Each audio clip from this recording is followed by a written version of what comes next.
On April 15, 1989, a tragedy took place at the Hillsborough Stadium in Sheffield, England, during a football game between Liverpool and Nottingham Forest.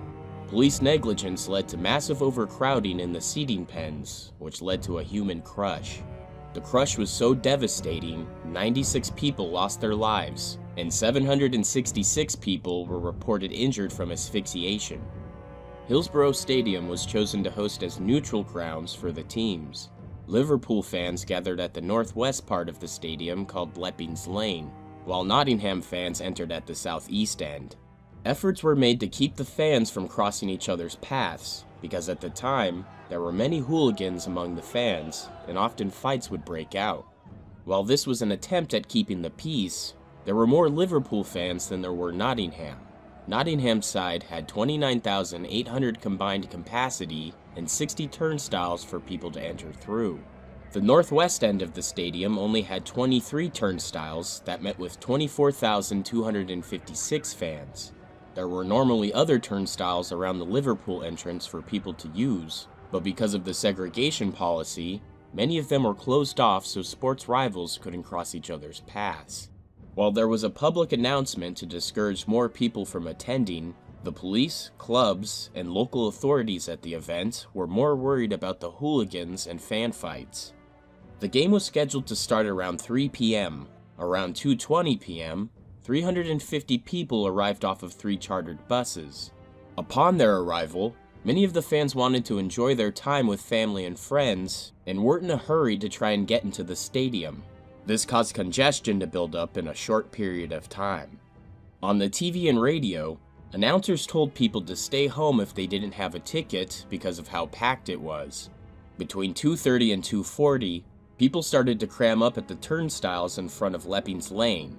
At 2:46, John Motson, the BBC football commentator at the event, could already tell there was an imbalance of distribution among the people, and signaled the cameramen to get a shot to show just how many people were there. A police constable at the event requested that the game be delayed by 20 minutes to try and ensure safer passage for the fans, as the request had been granted at a game 2 years prior. However, the request was denied. Outside the stadium, the crowd started to form a bottleneck. There were more fans arriving than there was a way for them to get in. People were showing tickets to the wrong turnstiles, but couldn't leave when denied entry because of the people behind them. At 3, the game began as scheduled, and the fans outside could hear the cheers of fans inside the stadium. There was an estimated 5,000 people just at the turnstiles trying to get in, and this aroused safety concerns from police. The superintendent that would be in charge of order for this game was David Duckenfield, who had very little experience to no experience in how to keep order and maintain a sold-out stadium crowd. Worried that the crowd was going to pose a major fatality risk, he ordered Exit Gate C to be opened to relieve the masses. This exit gate was normally used for people departing the stadium, not going in. Then to help relieve pressure, Gates A and B were then opened as well. The crowd poured in the pens at free will. No one was even checking ticket stubs at this point. Initially, there was a rush when the fans entered, but it turned into a steadily paced walk. Even at a steady paced walk, the fans began to fill a tunnel that led into the already overcrowded central pens 3 and 4. The rushing crowd had no way of knowing they were being led into an area that didn't have enough room, or what was happening in the front pens. People in the front pens were suddenly rushed from behind and pinned against each other and the barrier that separated the fans from the game on the field. For some reason, while police or stewards were usually present to direct people where they should go, they were not there to do that.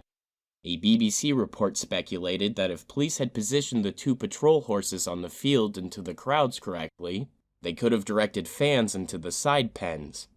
With the game just starting, there were still fans arriving into the pens from the rear entry gate. During the crush, people were so packed in they couldn't turn, they couldn't bend, or even raise their arms. Some fans, like 19-year-old Sarah Hicks, who went to the game with her sister, father, and mother, couldn't be pulled out by people trying to help. A man trying to save Sarah Hicks wasn't able to do anything when he tried to pull her up. He lost his grip on her, couldn't reach her again, and could only watch in terror as she cried and became asphyxiated. Her sister, 15-year-old Victoria Hicks, was also killed in the crush. People above in the west stands were pulling people up from the Leppings Lane terrace. In the confusion, police gathered in front of the fence and created a cordon to keep fans from escaping over the fence, thinking it was just a pitch invasion. They were pushing fans back into the crush. At approximately 3:05, a football player kicked a shot that hit the pole of Nottingham's goal barrier. Possibly as a result of the excitement, that very moment there was a surge in Pen 3, and one of the metal crush barriers gave way. This sent people flying over each other, and unfortunately, on top of any injured people who were lying in front of the barrier after managing to escape. South Yorkshire Superintendent Greenwood realized what was happening and quickly told the referee. By the time he noticed, however, fans had already broken open one of the locked gates in the barrier and were fleeing by climbing over the fence. Other fans trying to help made holes in the perimeter of the fence. The intensity of the crush broke multiple terraces. The referee called the game and sent the players to their respective locker rooms. Nottingham fans who didn't understand what was going on at the time thought there was a pitch invasion and started whistling their anger at the Liverpool side and chanting for their team to return to the field. Fans were grabbing advertising boards and running them across the field to try and carry victims to the 44 ambulances that were at the Nottingham Forest side, but they were forced back by police. Only one of those ambulances actually made it onto the field. Police prevented the other 43 from entering. 14 of the 96 fatally injured made it to the hospital. People were trying desperately to save others with CPR. While all this was going on, police were still making a cordon 3/4 of the way down the pitch to prevent Liverpool supporters from reaching the opposing supporters. At about 3:13, a grandstand news reporter announced that they finally had an explanation of the events that had unfolded. There's no question now that the problem was caused by non-ticket holders forcing their way through a broken gate at the Leppings Lane end of this ground, and the FA Cup semi-final has been suspended in the most serious fashion. As more of the disaster was observed, and after hearing a few eyewitness accounts, it became more apparent that fans without tickets weren't the cause of the chaos. There were claims against the emergency service, saying they failed to give adequate emergency treatment. The coroner who arrived on the scene, Stephen Popper, said that anybody who had been a victim couldn't be saved after 3:15 because they were already dead, but there were still fatally injured people alive after 3:15. One particular case of this was Kevin Williams. Stadium cameras showed Kevin being pulled out of the crowd at around 3:28. Eyewitnesses Tony O'Keefe and Steve Hart were there to help officers carry Kevin off the pitch, and they said he was still alive. Tony O'Keefe said in an interview, "I've seen people dead before, and I knew that there would have been a color change. His color looked okay. He was pale, but I could see he was alive." For years, police and officials blamed the fans for their own deaths. On March 26, 1991, the inquest returned a verdict of accidental death. Many families were angered by this because they knew it wasn't their loved ones' faults. On April 26, 2016, the families took to court again, and the jury ruled in their favor that the victims were unlawfully killed by police error. When the verdict was announced, the family members standing outside of Coroner's Court in Warrington, England, held hands and sang "You'll Never Walk Alone," a song that Liverpool fans sing before every game. The families finally found some peace after years of cover-ups and lies about the fans being the ones to blame. Later on, David Duckenfield, who was able to retire on medical grounds, still insisted that the spectators opened the gate and were the ones to blame.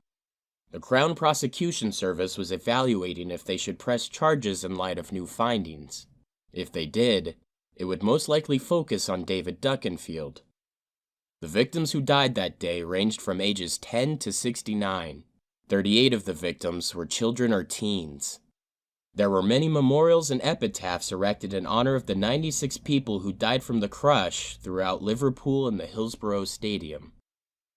I want them 96 to rest in peace now, because they have suffered for these 27 years seeing the families suffer, said Margaret Aspinall, whose 18-year-old son James died in the crush. They did nothing wrong that day, she told Granada Reports. They were the heroes.